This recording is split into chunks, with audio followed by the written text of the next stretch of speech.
Len Amato, le producteur du film.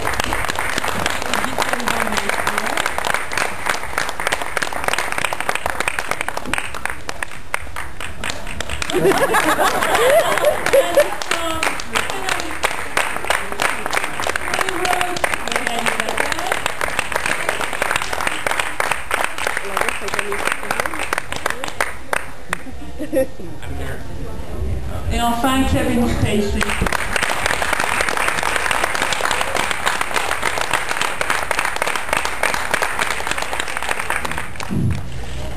He's a great attorney.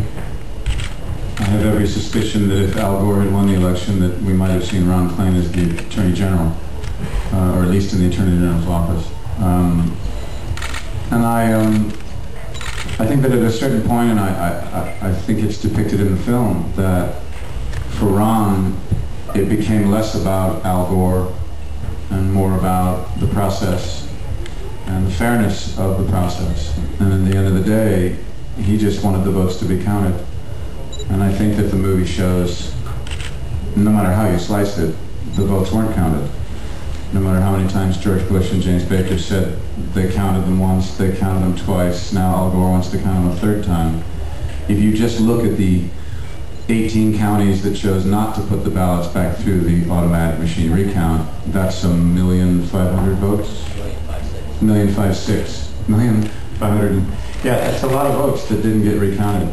And if the United States is going to stand up and say, as a nation, we are the bastion of a free, open, democratic electoral process, and other countries around the world look to the United States as the symbol of this, then I think it is in not just our interest, but it is our obligation to try to get it right and to try to make it better. And so, if you look at the committees that James Baker and Jimmy Carter are now on in trying to change electoral law, even some laws that were to his advantage, to Baker's advantage in the year 2000, maybe this movie is just a part of the seeds that will promote change.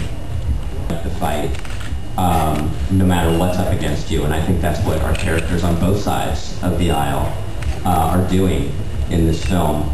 And that even when the film ends, you know, you have that shot of Michael Hooley, the Dennis Leary character, back in front of an electoral map, ready to go right back at it for 2004. And that's what the film is about. It's about fighters not giving up. So.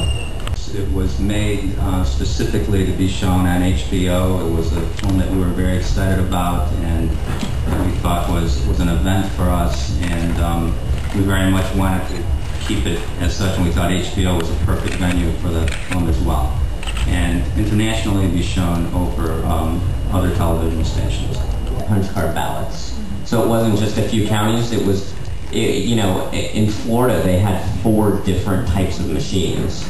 But about 30% of just Florida voted on punch card ballots. And that percentage varied from state to state, but it was all over the country. Yes, I knew Ron Klain for many years before this movie was ever written. I, over the years, have worked in Democratic politics, and during the 2 Clinton administrations, I worked quite heavily for President Clinton and the Democratic Party. And in fact, the second inaugural, I hosted the Tennessee Ball for Al Gore and spent that afternoon in Ron Klain's office. I could never imagine then that I would end up playing him in a movie, and I'm sure he thought even less about the idea that he would be a character in a movie one day. Ron is considered by so many of his fellow attorneys as one of the great lawyers. And in many ways I think this entire experience fell to him because he just ended up being the only one who was down on the ground in Florida to sort of try to take the lead in how to fight. But he continues to do all kinds of work for the Democratic Party. I know he's been involved in the election process this year, and I'm sure, did you see him at the Democratic convention? Yeah. You didn't? Not there. He wasn't there. But anyway, he's around and he's working hard for good causes.